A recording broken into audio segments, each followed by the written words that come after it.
Assalamu alaikum.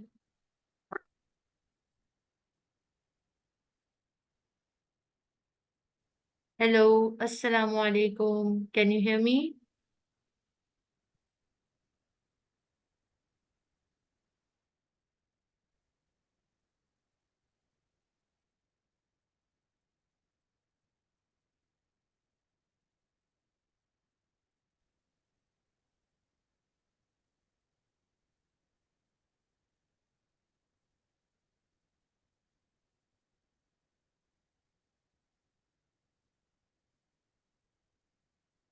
Assalamu alaikum. Can you hear me? Yes. वालेकुम सलाम। How are you, Tareem? अल्हम्दुलिल्लाह, आप कैसी हैं? Alhamdulillah, bilkul theek. How's your baby?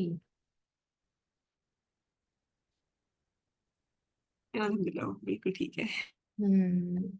So you have a baby girl or a baby boy?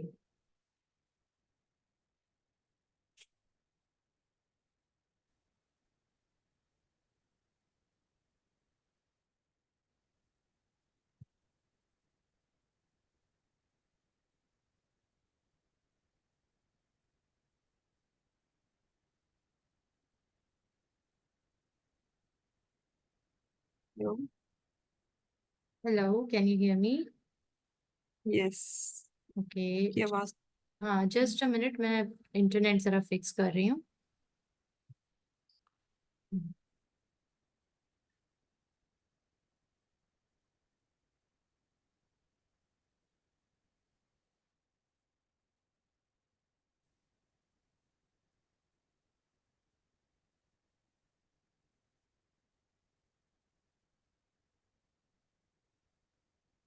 Okay.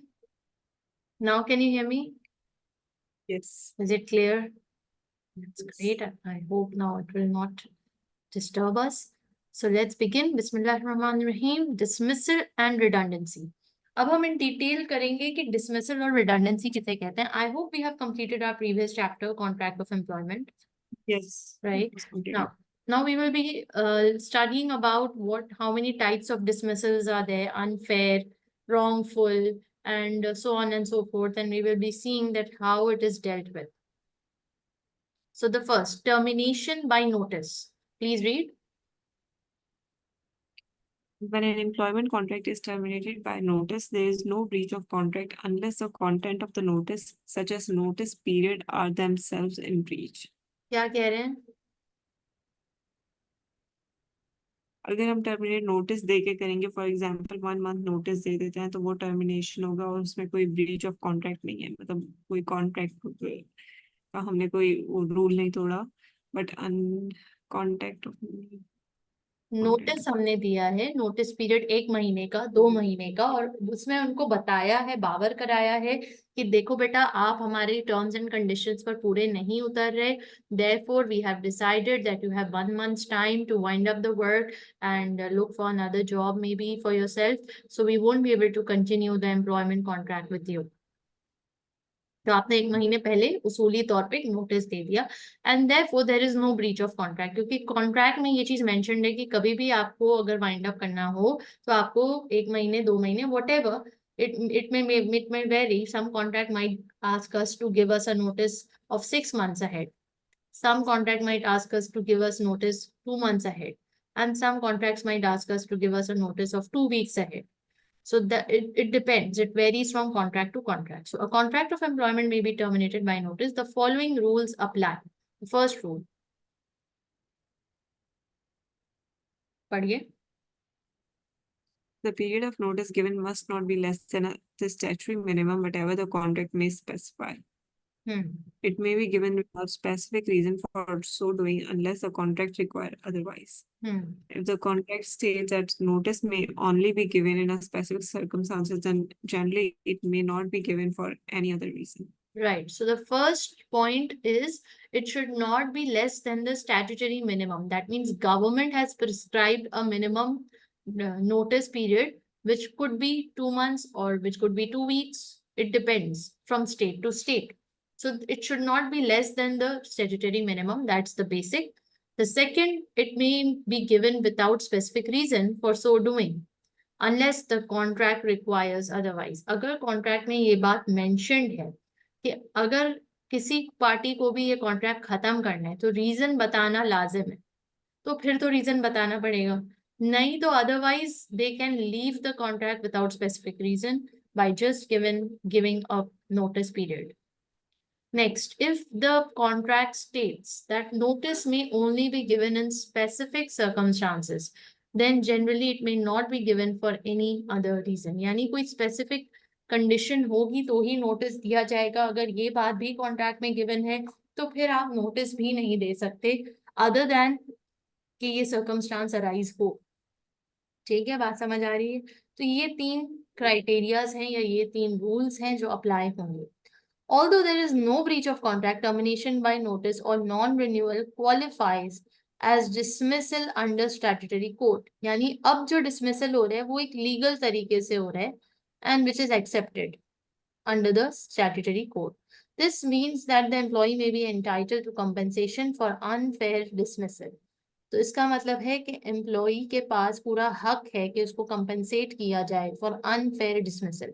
अब ये unfair dismissal इसको क्यों कहा जा रहा है इस पे हम आएंगे, पहले हम अनफेयर को समझेंगे फिर हम आएंगे. तो statute imposes a minimum period of notice of termination to be given on either side. ये तो हमने बात पढ़ ली है already.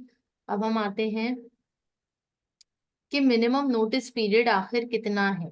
So an employee who has been continuously employed for 1 month but less than 2 years is entitled to not less than 1 week's notice. At least एक हफ्ते का तो नोटिस उसको देना ही पड़ेगा.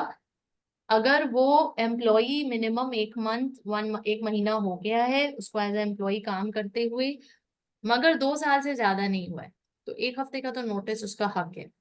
Second, employee who has been continuously employed for 2 years or more but less than 12 years. So they need to be given a notice of 1 week for each year. अगर वो 7 years से employee है तो उसको 7 week का notice देना पड़ेगा. अगर वो 5 साल से employee है तो 5 हफ्ते का notice देना पड़ेगा. अगर वो 10 साल से employee है तो उसको 10 हफ्तों का notice देना पड़ेगा और less than 12 years. ठीक है, so 2 to 12 per year per week. ठीक है.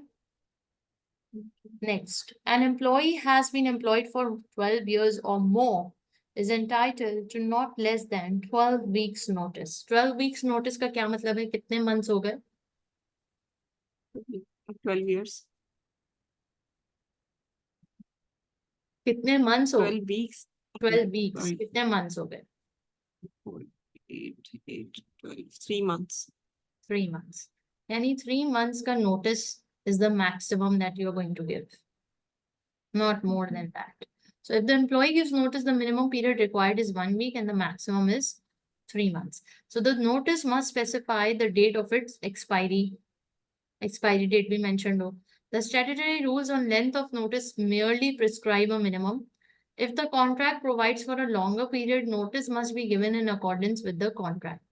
During the period of notice, an employee is entitled to pay at a rate not less than the average of their earnings over the previous 12 weeks. If the employee is dismissed in any way, they may request their employer gives them a written statement of the reasons for the dismissal and the employer must provide it within 14 days. The statement must contain the least a simple summary of reasons for dismissal and can be used as admissible evidence before an employment tribunal.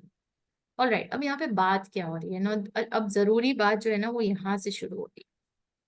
अगर employ को dismiss किया गया है किसी भी तरीके से और वो रिक्वेस्ट कर रहे हैं एम्प्लॉयर को कि मुझे रीजन तो बताओ, तो एम्प्लॉयर को लाजिम है कि वो 14 दिनों के अंदर अंदर रिटन में रीजन लिख कर दे. And the statement must contain at least a simple summary of the reasons for dismissal and can be used as admissible evidence before an employment tribunal. हमने ट्रिब्यूनल पे डिस्कस किया है पहले. What is a tribunal? Employment tribunal court है for employment contracts. Exactly. For employees and employer के conflicts के लिए एक अलहदा से कोर्ट बना दिया गया है. It's a type of a small court system, but it deals with a lot of employees and employer related cases, and that is known as an employment tribunal. तो वहां पे इस रिटन स्टेटमेंट को as an evidence भी इस्तेमाल किया जा सकता है, and it will be considered as a valid evidence. Dismissal is the word use to describe, पढ़िए. To describe the termination of an employment contract with other employer. Here are few definitions relating to dismissal. Dismissal. So the first one is Summary summary. dismissal Please read. is where the employer dismisses the employee without notice. They may do this if the employee has committed a serious breach of contract. यहाँ पे बगैर किसी notice के उनको summary यानी emergency basis पे dismiss कर दिया गया है. उनको एक हफ्ते का भी नोटिस नहीं दिया गया. तो यहाँ पे यकीनन उसने कोई सीरियस ब्रीच ऑफ कॉन्ट्रैक्ट किया है, तभी उसके साथ ये हो रहा है. Second. Constructive dismissal is where the employer commit a breach of contract, thereby causing the employee to resign. By implication, this is also a dismissal without notice. अब यहाँ पर ब्रीच ऑफ कॉन्ट्रैक्ट किसने किया है? एम्प्लॉयर ने. तो employer जब कोई टर्म या कंडीशन ब्रेक कर देता है तो सीधा सीधी एम्प्लॉय रिजाइन कर देता है, यानी उसको इतनी नागवार गुजरती है वो बात कि वो रिजाइन रेजिग्नेशन दे देता है without notice. This is known as. इसमें एम्प्लॉय रिजाइन दे रहा है. इसमें एम्प्लॉई रिजाइन दे रहा है. Employee, there is a contract between employee and employer. Employer is breaching the contract and therefore employee is resigning. Next. wrongful dismissal. Wrong, wrongful dismissal is a common law concept arising in specific circumstances. It gives the employer an action for breach of contract. क्या कह रहे हैं? All right, let's hold this here. Unfair dismissal पढ़िए. Unfair dismissal is a statutory concept introduced by employment protection legislation. As a general rule, employees have the right not to be fairly dismissed. Not to be unfairly dismissed, यानी कि on the basis of race, on the basis of religion, on the basis of gender, on the basis of any kind of illegal discrimination, इसके बेसिस पे उसको नहीं निकाला जाए. या you know this this protection is given by the legislation to the employees and by the state, that employees are not kicked out of the company, of the job, just for any unfair reason. Whereas wrongful dismissal is a common law concept arising in specific circumstances, it gives the employee an action for breach of contract. That means in this case, the employee is actually breaching the contract and therefore they have to be dismissed. So over here, unfair, if you want to remember it in an easy way, unfair, who is being unfair? Employer is being unfair in any way. So when an Right. employer is being unfair, who is given protection? Employee is given protection. Whereas wrongful, Okay. the employee is doing the wrong thing. Employee is breaching the contract or employee has committed something wrong due to which he has been dismissed. Okay, so the employee is being wrong in a certain way, and over here the employer is being unfair. Okay, Okay. I hope this helps you remember. Constructive में भी तो employ वो कर रहा था, resign कर रहा था वो, देखो, लेकिन वो एम्प्लॉयर की वजह से. हाँ, कंस्ट्रक्टिव में employer is breaching the contract and because of which employee is resigning. Okay, okay. whereas unfair में जरूरी नहीं कि एम्प्लॉयर ब्रीच ऑफ कॉन्ट्रैक्ट ही करे.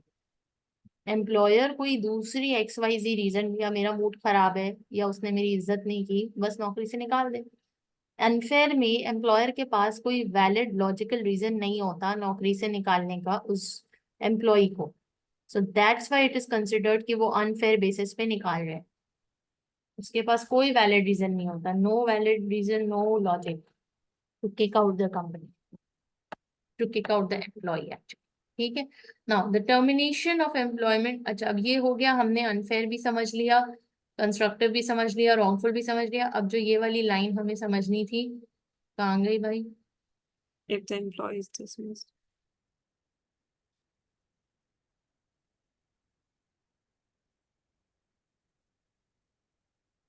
हाँ, यहाँ पे ये लाइन पढ़नी थी ना.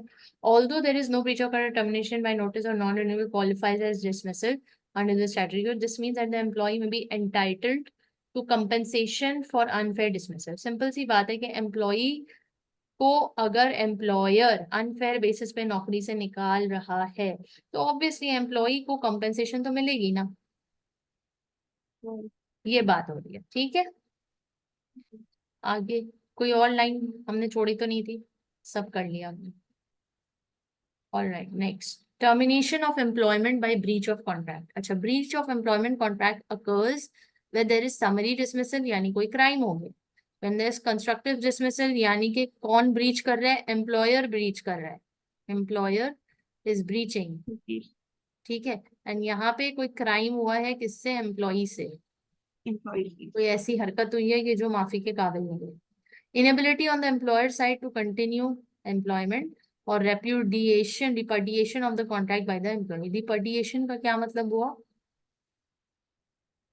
Repudiation of the contract by the employee. अच्छा, जरा ये वाला पैरा पढ़िए फिर मुझे समझाइए. The concept of summary dismissal and constructive dismissal are both example of dismissal without proper notice. Mm,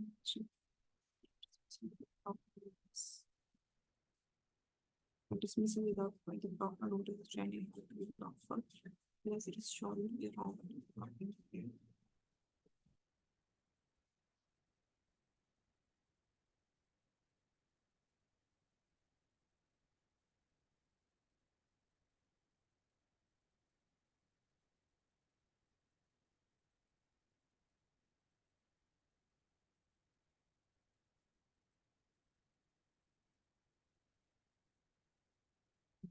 जी क्या कह रहे हैं? सॉरी. या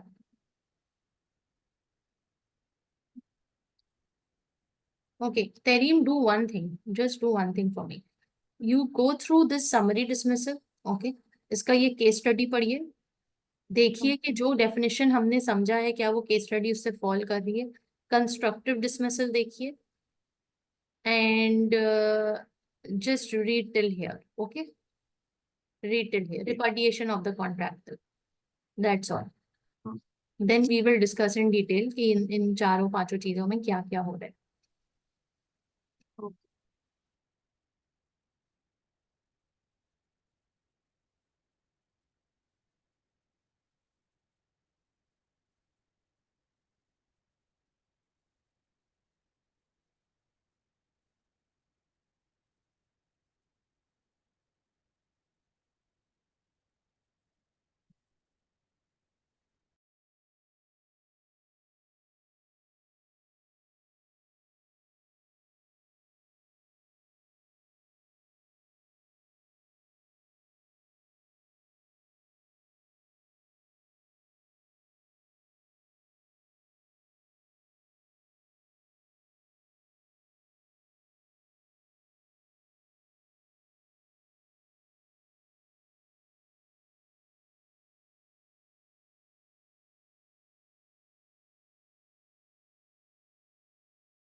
जी Tareen, have you gone through it?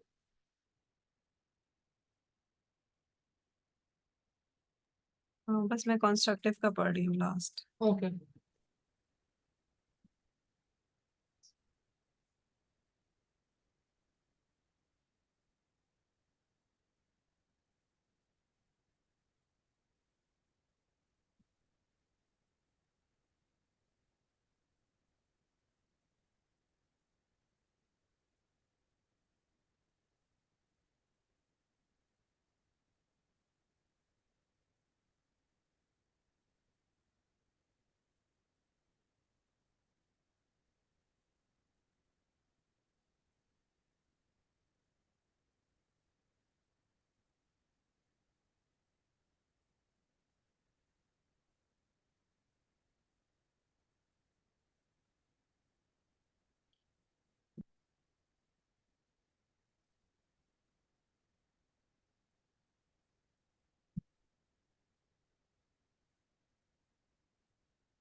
So are you done now? Yes. Okay. So what we are doing, or what we will be doing right now, is that understanding that how summary dismissal, constructive dismissal, and the other types of dismissal like wrongful and unfair, how are they different from each other? So an employment contract is terminated by breach in the following circumstances, yani ki breach of contract. Please be very clear on this, that when any terms and conditions of the contract is violated, then these four happen. The first, summary dismissal, on the spot, you are chucked out. Number two, constructive dismissal, the employer breaches and the employee resigns. Number three, inability on the employer's behalf to continue. That means employer is no more capable to continue. And four, repudiation of the contract by the employee. Repudiation, that means the employee does not wish to continue. So the concepts are both examples of dismissal without proper notice. That means no notice is being given in any of these situations, in any of these circumstances. And next that we need to check is the case. Wilson versus Rachel, 1974. Facts. A gardener swore at his employer using extreme obscenities. Decision.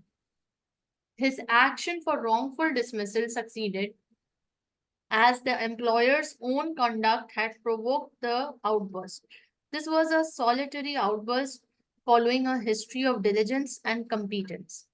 अच्छा, अब इस इतने छोटे से box के साथ पूरे case को समझना नामुमकिन है.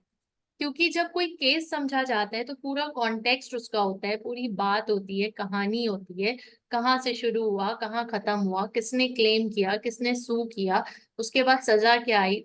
अब चूंकि हम लॉ एज अ लॉयर बनने के लिए नहीं पढ़ रहे, सिर्फ एज एन अकाउंटेंट एक नो हाउ रखने के लिए पढ़ रहे हैं, या इसलिए पढ़ रहे हैं कि हमें कुछ लॉज के बारे में पता चल जाए कि कॉर्पोरेट सेक्टर में किस तरह के लॉज या कायदे कानून फॉलो किए जा रहे हैं या होने चाहिए।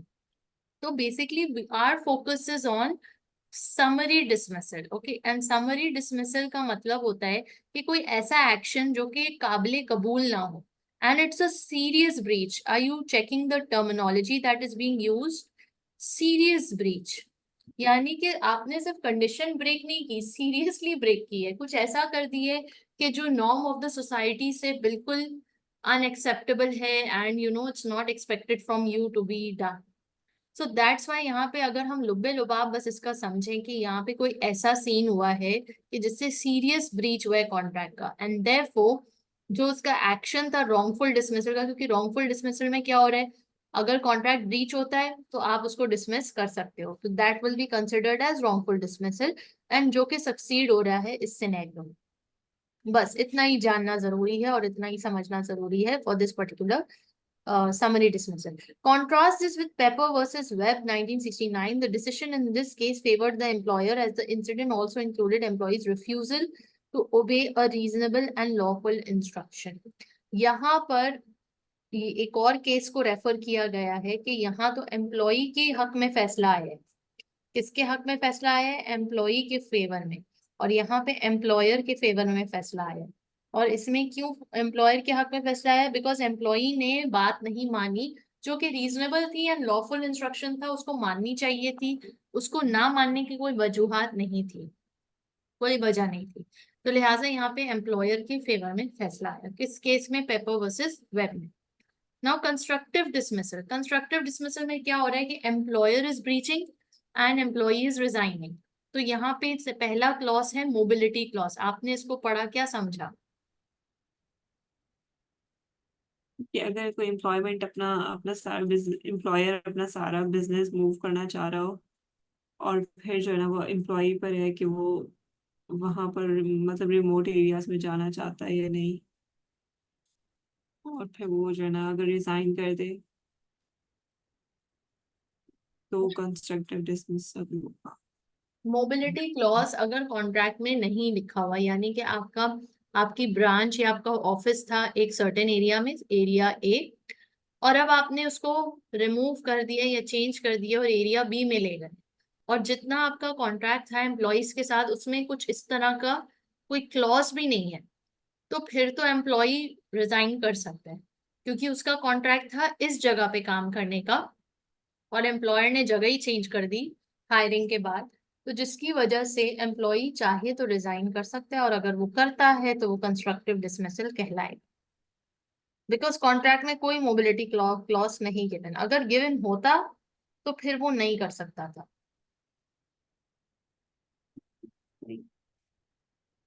Next, establishing constructive dismissal. हम कैसे ये बात तय कर सकते हैं कि कंस्ट्रक्टिव डिसमिसल हुई है या नहीं हुई? So an employee must show that, number one पढ़िए। His employer has committed serious breach of contract. He पढ़िए left पढ़िए। because a repudiatory breach. He left because of the breach. He has not waived the breach, thereby affirming the contract. ये वाला समझ नहीं आया था, three वाला। Alright, the first thing is that कि एम्प्लॉयर, पहले तो एम्प्लॉय को ये प्रूव करना होगा कि एम्प्लॉयर ने एक सीरियस ब्रीच किया है कॉन्ट्रैक्ट का, जिसको रिपडिएटरी ब्रीच कहा जाता है, यानी कि ये ब्रीच आप अनडू नहीं कर सकते, you can not undo it. एक दफा it's done, you can not go back in time, and you can, अब आपकी लोकेशन चेंज हो गई तो चेंज हो गई, अब आप पूरी लोकेशन दोबारा से थोड़ी वो करोगे। Now he left because of the breach. Employee छोड़ रहा है या रिजाइन कर रहा है just because of this location change. इसके अलावा और कोई रीजन नहीं। He has not waived the breach. उसने वो ब्रीच को वेव भी नहीं किया, यानी कि रिकंसिडर भी नहीं किया कि हाँ भाई एम्प्लॉयज छोड़ के जा रहे हैं तो हम जो है इस डिसीजन को we should take it back, or we should not do like this, thereby affirming the contract. देरबा यानी उनको पता चल गया कि भाई ये वेव हो चुका है, ये मतलब ब्रीच हो चुका है, एंड देयरफॉर अब कुछ नहीं किया जा सकता। Next, the breach must be serious. Examples of breaches of contract which have led to claims of constructive dismissal. Number one, reduction in pay. आपने बोला था 50,000 दोगे मगर अब आप 45,000 दे रहे हो. A complete change in the nature of the job. जिस जॉब के लिए उसको रखा था वो जॉब ही का पूरा नेचर चेंज है. And a failure to follow the prescribed disciplinary procedure. A failure to provide a suitable working environment. A failure to implement a proper procedure.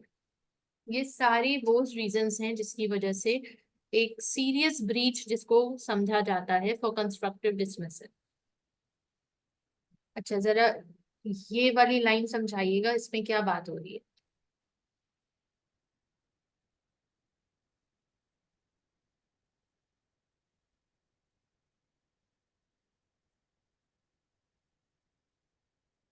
जहाँ पे वन से ज्यादा कॉज हो एम्प्लॉय की रेजिग्नेशन के, तो क्लेमेंट को प्रूव करना चाहिए कि एम्प्लॉयर की जो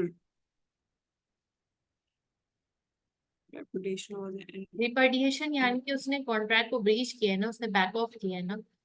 जो उसने कहा था उसने अपने कहे पे वो टिका नहीं, कायम नहीं रहा. तो it was an effective cause rather than the effective cause of the resignation. यानी कि वो एक बेहद अहम वजह थी जिसकी वजह से उसने बैक ऑफ किया, रिजाइन किया. और सिर्फ वो वजह नहीं थी. अगर सिर्फ वही वजह होती तो वो लिखता द इफेक्टिव कॉज, बट चूंकि और भी वजूहात हैं तो उसने लिखा एन इफेक्टिव कॉज. ठीक है, बात यहाँ पे क्लियर है. Next, employer's inability to continue employment. क्या वो रीजन होगा कि जिसकी वजह से यस इनेबल.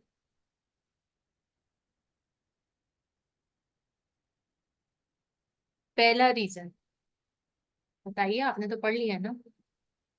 जब एम्प्लॉयर अगर मर जाए मर तो जाए. एम्प्लॉय एग्जैक्टली, जब वो मर गया तो कॉन्ट्रैक्ट फुलफिल कौन करेगा.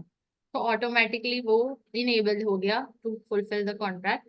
N employing firm of partners is dissolve. जो फर्म थी पार्टनर्स की जिसके साथ कॉन्ट्रैक्ट था वो डिसॉल्व हो गई. या फिर employing company compulsory wound up पे चली गई, यानी कोर्ट की तरफ से उसको लॉक डाउन करने का फैसला कर दिया गया, शट डाउन करने का फैसला कर सुनाया गया.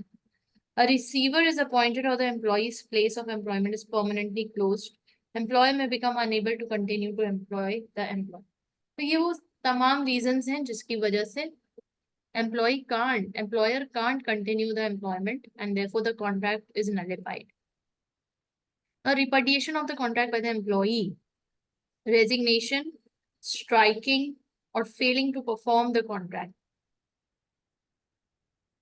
and to observe its conditions is a breach of contract by the employee. The employer may dismiss them or treat the contract as discharged by the employee's breach. अब इसकी मैं मिसाल देती हूँ. मैं एम्प्लॉयर हूँ, मेरे अंडर 10 लोगों की टीम काम करी. उन 10 में से कोई एक को मैंने एक जिम्मेदारी दी और उसने वो जिम्मेदारी फुलफिल नहीं की. उसकी डेडलाइन कल थी, अब मैं कल आ गई है, कल कॉल किए जा रही हूँ, व्हाट्सएप कर रही हूँ, उसकी तरफ से नो रिस्पॉन्स. ना वो फोन उठा रहे हैं, ना वो एक्सक्यूज कर रहे हैं, ना वो बता रहे हैं कि वो नहीं कर सकेगा जॉब या कर सकेगा. तो मैं क्या समझूं उस सिचुएशन में. मैं यही समझूंगी कि भाई एम्प्लॉई ना फोन उठा रहे हैं ना रिस्पॉन्ड कर रहे हैं. जो भी हुआ, आज डेडलाइन है, आज ये काम हो जाना चाहिए. तो उस वक्त के हिसाब से मुझे जो डिसीजन सही लगेगा मैं ले लूंगी. यानी कि या तो मैं उस एम्प्लॉय के साथ जो मेरा कॉन्ट्रैक्ट था उसको मैं नलिफाई समझूं और मैं किसी और को वो काम दे दूं, असाइन कर दूं, या मैं खुद वो कर लूं. Whatever I feel fit I will do. And ये क्यों हुआ? Because the employee is breaching the contract or an employer may dismiss them or treat the contract as discharged by the employee's breach. ठीक हो गई कहानी. अब हम जा रहे हैं एम्प्लॉयमेंट ट्रिब्यूनल्स की तरफ. ये ट्रिब्यूनल क्या है? They have jurisdiction to deal with all manner of employment related disputes. इनके पास फुल अथॉरिटी है कि ये तमाम एम्प्लॉयमेंट रिलेटेड डिस्प्यूट्स चाहे वो जिस भी किस्म के हों उनमें डील कर सकते हैं, उनमें फैसला सुना सकते हैं, उनका सुलह करवा सकते हैं. That is what employment tribunal is all about. such as wrongful and unfair dismissal, redundancy, which formerly had to be heard in the civil courts. The Employment Tribunals Regulations 2013 apply to them. कहानी clear है यहाँ तक? Tribunal के 3 stages हैं जो कि यहाँ पे गिवन है. First stage of a tribunal is where claimant submits a claim form. The other party submits a response form. The second is the SIFT stage, involves an employment judge reviewing all the documentation and deciding whether the case should go to a hearing. A case may be rejected if there is no case for the respondent to answer or if the matter is outside the scope of the tribunal. A preliminary hearing is set when any case management or other issues are heard, and this may be converted into final hearing if no party is materially prejudiced. Otherwise, a final hearing date is set when the case is heard before the tribunal panel and a decision is reached. तो ये basically पूरा procedure बताया गया है कि क्या क्या हो रहा है. पहले क्लेमेंट क्लेम फॉर्म भरेगा, फिर उसका जो डिपेंडेंट है वो रिस्पॉन्स फॉर्म भरेगा, फिर सेकंड में सिफ्ट स्टेज पे चला जाएगा केस, जिसमें जज जो है वो सुन रहा होगा, तमाम डॉक्यूमेंटेशन को देख रहा होगा. फिर एक प्रीलिमिनरी हियरिंग होगी जिसमें एक ड्राफ्ट या टेंटेटिव बातें हो रही होंगी, और फाइनल हियरिंग में फाइनली मटीरियली प्रेजुडिस अगर ना हो कोई भी पार्टी तो फाइनल हियरिंग में फैसला आ जाएगा. There are processes in place under the Small Business Enterprise and Employment Act 2015 that aim to manage the tribunal process efficiently by minimizing the postponement of hearings. Also, where a tribunal settlement is not paid on time or in full, the company will face a financial penalty. अच्छा, अभी तहरीर ये सब पढ़ने में आपको लग रहा होगा यार सर में दर्द हो रही है, या जो है उफ ये कितना कॉम्प्लिकेटेड है और ये इतनी सारी चीजें याद करनी पड़ेंगी. नहीं, जस्ट स्टे रिलैक्स. इसको बस बस पढ़ो. बस इसको एज जैसे हम न्यूज सुनते हैं, हम न्यूज लर्न करने के लिए तो नहीं सुनते ना, हम न्यूज टू गेट इन्फॉर्मेशन हम सुन रहे होते हैं कि अच्छा दुनिया में चल क्या रहा है. तो बस ये इसको ऐसे ही पढ़ना है कि जैसे दुनिया में चल क्या रहा है, यूके लॉ में चल क्या रहा है, अच्छा एम्प्लॉयमेंट ट्रिब्यूनल में ये होता है, अच्छा बस इस हद तक. उसके बाद आपने फोकस कहाँ कर लेना है, जो कुछ की बातें मैं अंडरलाइन या हाईलाइट करवा रही होती हूँ वो देख लीजिए. बाकी उसके अलावा रिवीजन किट पे फोकस होना चाहिए, रिवीजन किट के जो क्वेश्चंस हैं वो देख लीजिए. जो कॉन्सेप्ट्स मैं क्लियर करा रही हूँ जैसे रॉन्गफुल और अनफेयर में क्या फर्क है वो पता होना चाहिए, समरी क्या होता है वो पता होना चाहिए, एंड दैट्स ऑल. इससे ज्यादा जो चीजें बहुत जो हम डेप्थ में जा रहे हैं, या जैसे ये पैराग्राफ में बहुत डेप्थ है और बिला वजह की डेप्थ है, तो ये डेप्थ आपको लर्न करने की जरूरत नहीं है. इसको just for the sake of getting an information कि अच्छा ये हो रहा है एम्प्लॉयमेंट ट्रिब्यूनल में, ठीक है, वेरी गुड. एक सिफ्ट स्टेज भी कोई चीज होती है, प्रीलिमिनरी हियरिंग होती है, फाइनल हियरिंग होती है, ठीक है, और ये इसके एक्ट का नाम है 2015. Fine. Now settlement agreements and early conciliation.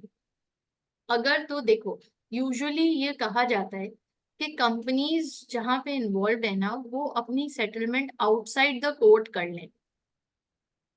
क्यों? क्योंकि अगर कोर्ट में मामला जाएगा तो गुडविल अफेक्ट होगी कंपनी की, बड़ी बदनामी होगी, मीडिया में उछाले जाएंगे, हाईलाइट पे आएंगे, लाइमलाइट में आएंगे, तो विच इज नॉट गुड. क्योंकि कंपनी इतने सालों से मेहनत कर रही है और बस एक छोटे से इशू की वजह से उसके इतने सालों की मेहनत उस पे बदनामी का दाग लग जाए, या गुडविल खराब हो, या इमेज उसका गलत जाए आवाम पे, तो दैट्स नॉट फेयर. तो इसलिए हमेशा ये इनकरेज किया जाता है कि आप आउटसाइड द कोर्ट सेटल कर लो, अर्ली कंसिलिएशन कर लो. एक तो ये रीजन है, और दूसरा रीजन है कि अगर कोर्ट प्रोसीडिंग्स में जाओगे तो टाइम भी बहुत लगेगा और पैसा भी बहुत लगेगा. तो ये दोनों चीज भी गवाओ, ये तो गवाओगे ये भी गवाओगे, तो इसलिए आप आउटसाइड द कोर्ट सेटलमेंट कर लो, that is much much better. Enterprise and regulatory reform act 2013 हमें ये बताता है. The act allows employers and employees to use settlement agreements to part company on agreed terms. Act also requires employees to contact ACAS, the government-sponsored organization that aims to prevent and resolve employment disputes, before filing a claim at an employment tribunal. This allows the parties to resolve the situation before incurring the expense of going to tribunal. अब ये आपको याद करना है कि ये ACAS को contact करते हैं. ये क्या है? गवर्नमेंट स्पॉन्सर्ड ऑर्गेनाइजेशन है जो कोशिश करती है कि पहले ही रिजॉल्व हो जाए डिस्प्यूट्स रादर देन ट्रिब्यूनल में जाने से पहले. तो अगर ऐसा नहीं हो पाता तो ट्रिब्यूनल तो फिर जाना ही जाना है. बट मगर मुझे एक और बात बताओ कि आखिर कोर्ट ऐसा क्यों कह रहा है? मतलब कोर्ट का तो ये एक तरह से बिजनेस है ना.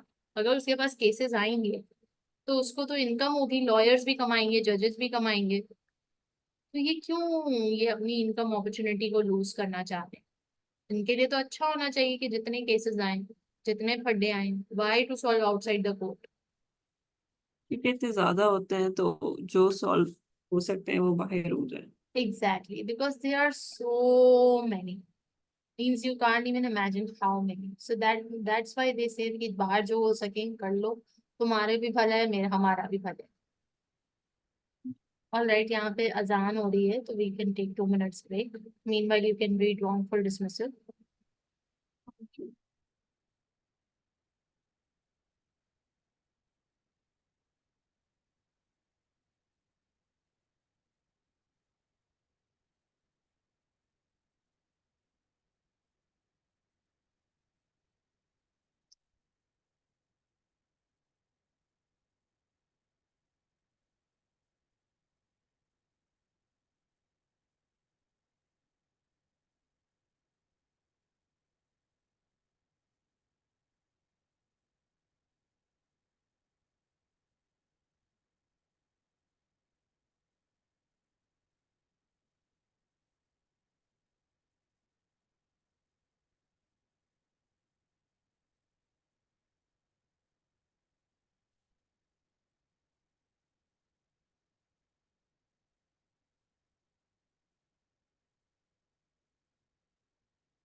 All right, so the wrongful dismissal, wrongful dismissal क्या है भाई?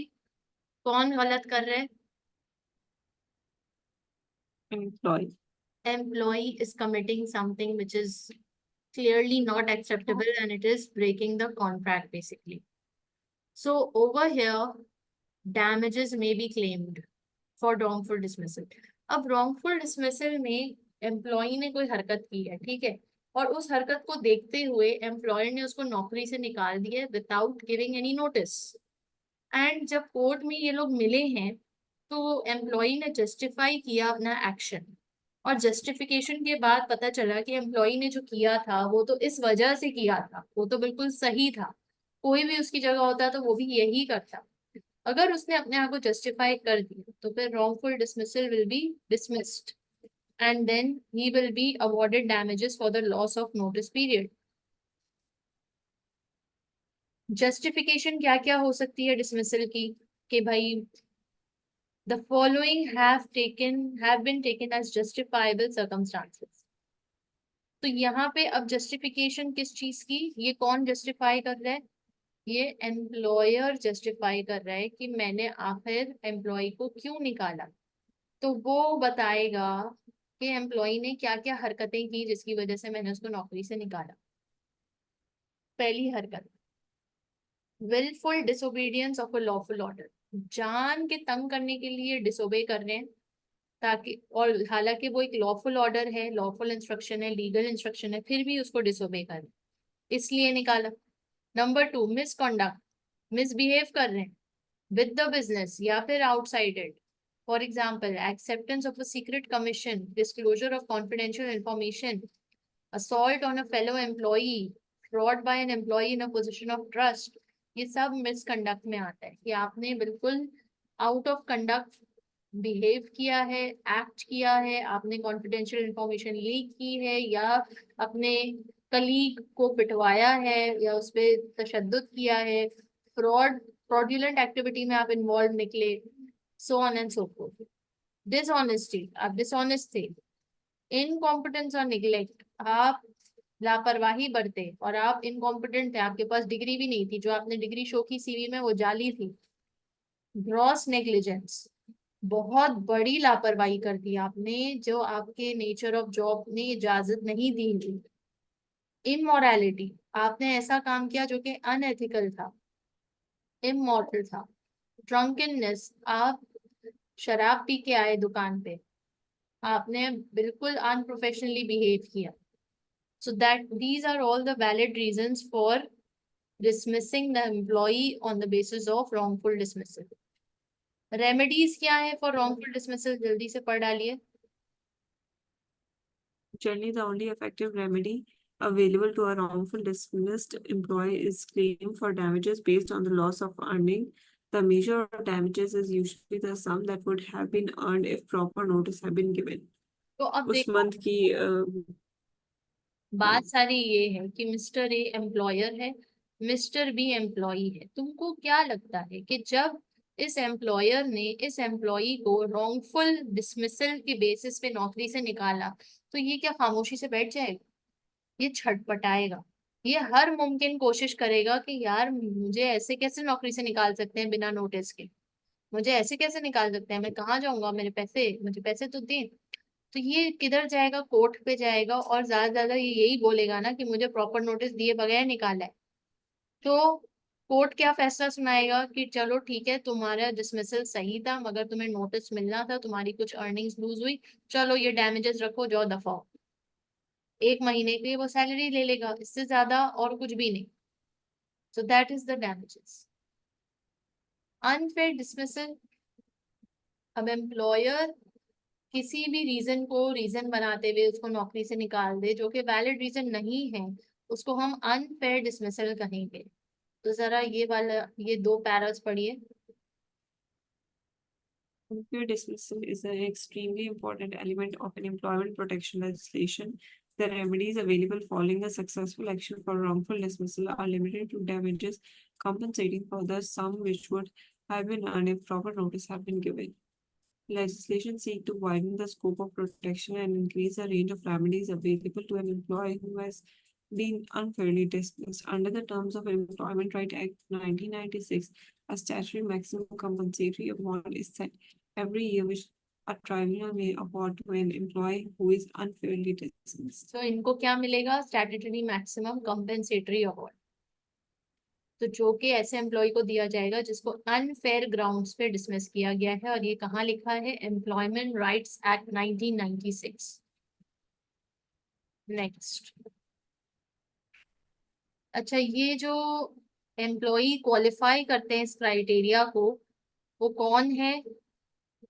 और जो एम्प्लॉय एक्सक्लूडेड हैं from the statutory unfair dismissal code, वो ये persons employ to work outside UK, जो यूके से बाहर काम कर रहे हैं। Employees dismissed while taking unofficial strike, वो स्ट्राइक कर रहे थे और तब उनको हटाया गया। Other categories including members of the police, अगर पुलिस मेंबर्स हैं तो उन पर ये सब, ये जो अवार्ड है ये लागू नहीं हो सकता। ठीक है? All right. In order to obtain a statement of reasons for dismissal, compensation, and other remedies for unfair dismissal, the employee must satisfy several criteria. The employee must, number 1, Have been continuously employed for 2 years. 2 years. अब Full अगर time. उसको देखो, अब अगर उसको employment protection चाहिए ना, जो प्रोटेक्शन, एम्प्लॉयमेंट प्रोटेक्शन के तहत उसके लिए जो इतनी प्रोटेक्शन दी जा रही है, जिसमें स्टैट्यूटरी अवार्ड भी है, डैमेजेस भी हैं, कंपेंसेटरी अवार्ड भी है और उसकी सुनवाई भी है, तो वो एम्प्लॉय को कम से कम 2 साल तक तो उस एम्प्लॉयर के पास काम किया हुआ हो, तब वो ये सब अवेल कर सकता है। एंड फिर उसको निकाला गया हो, फिर वो ये अवेल कर सकते हैं, और उसको अनफेयरली निकाला गया हो, तब वो ये सब चीजें अवेल कर सकते हैं, नहीं तो नहीं।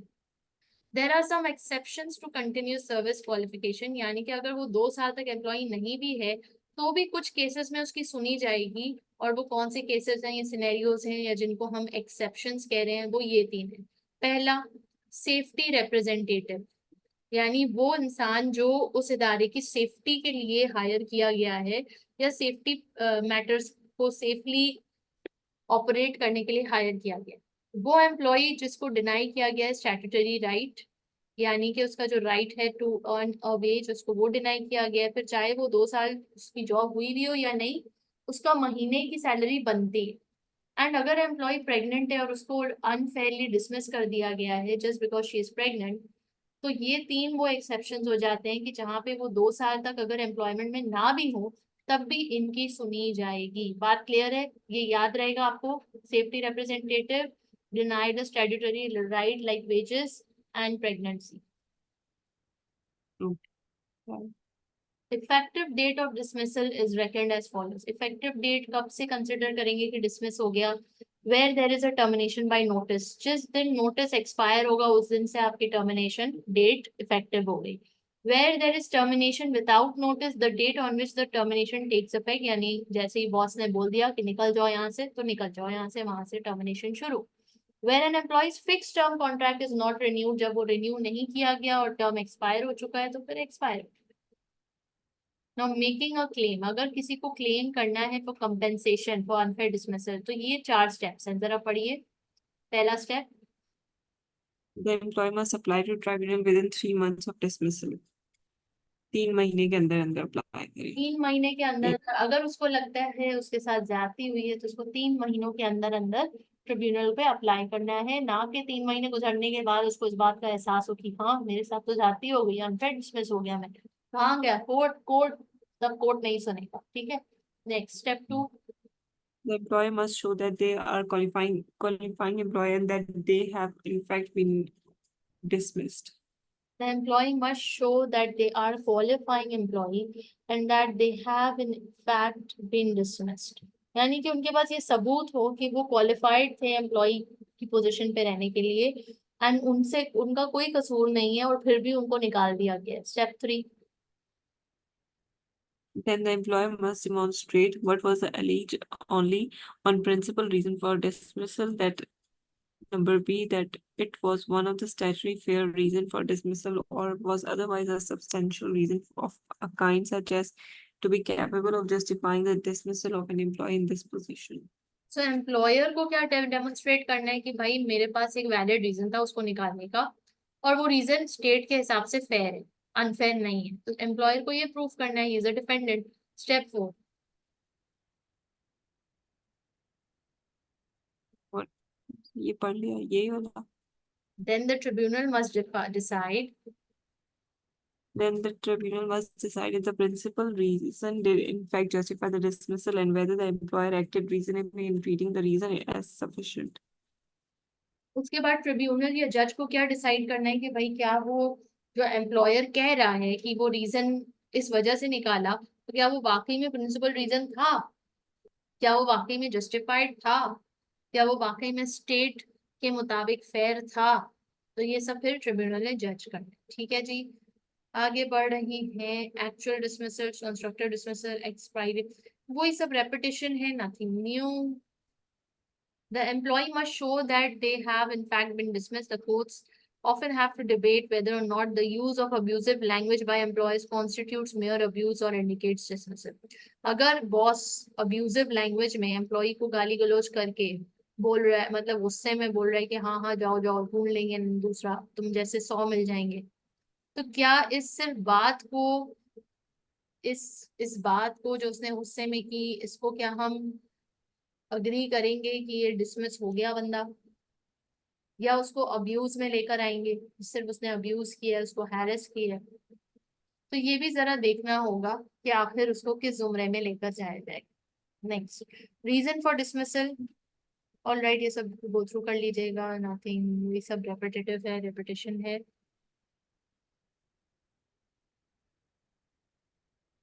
Disciplinary procedure यानी code aims to ensure fairness in any disciplinary procedure and this includes the following elements.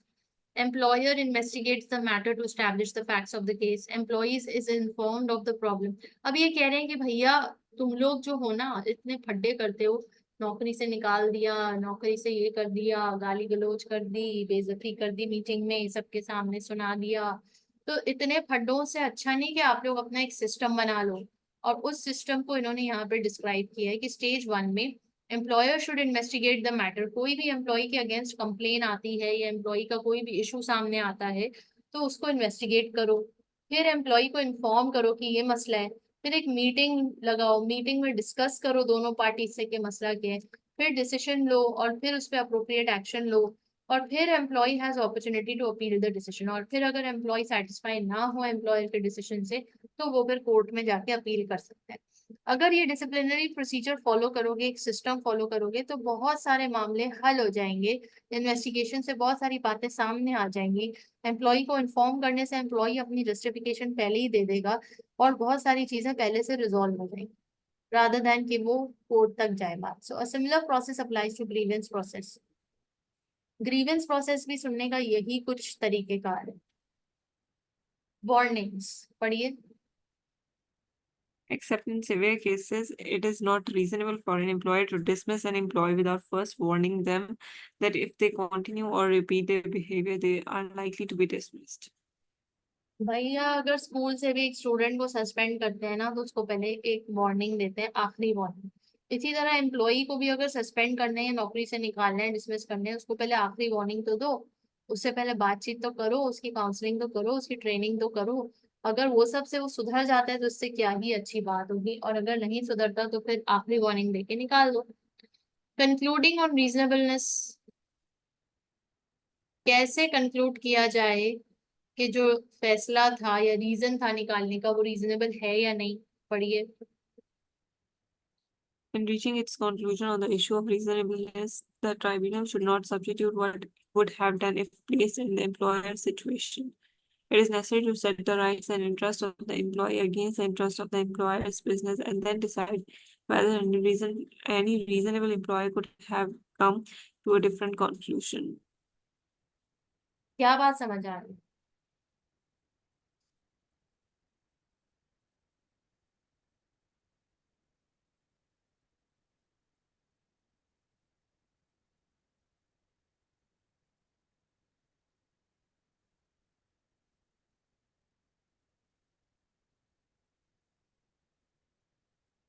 कि एक रीजनेबल सिचुएशन बनाने के लिए एम्प्लॉय का भी इंटरेस्ट देखना चाहिए और एम्प्लॉयर का भी। एम्प्लॉय हर चीज एम्प्लॉयर के अगेंस्ट नहीं होना चाहिए इंटरेस्ट में। एग्जैक्टली, एम्प्लॉयर पर्सपेक्टिव को भी सामने रखना होगा और एम्प्लॉई पर्सपेक्टिव को भी सामने रखना होगा, और दोनों पर्सपेक्टिव सामने रखते हुए ये डिसाइड करना होगा उसूल के बेस पे, प्रिंसिपल के बेस पे, कि आखिर वैलिड रीजन था या नहीं था।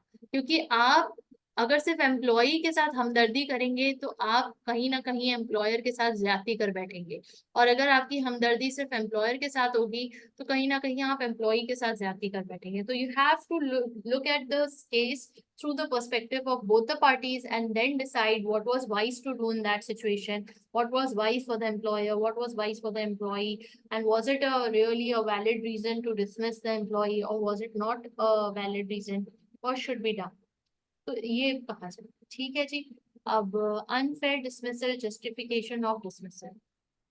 अच्छा जी, यहाँ हमारे पास कहानी थोड़ी लंबी है, चीजें काफी सारी हैं, तो हम यहाँ तक रोक रहे हैं फिल वक्त आज की क्लास में। इंशाल्लाह नेक्स्ट क्लास में हम इसको यहाँ से कंटिन्यू करेंगे और कवर करेंगे, ठीक है। क्योंकि देखिए मैं चाहूँ तो ये विद इन द टाइम में पूरा चैप्टर जल्दी जल्दी ब्रश अप करके खत्म करा दूं, दैट्स मेरे बाएं हाथ का खेल है। But I would I like कि गेस ठीक है थोड़ा सा इसको एब्जॉर्ब करें, रीड थ्रू करें, क्योंकि माशाल्लाह से हमारी तकरीबन रोज ही क्लासेस हो रही हैं, तो हम फिर इसको नेक्स्ट क्लास में कंटिन्यू करके कंप्लीट करेंगे, ठीक है। यहाँ तक हमने रोके। कोई सवाल यहाँ तक? नहीं आप thank you so much, have a great day ahead, अल्लाह हाफिज। अल्लाह हाफिज़।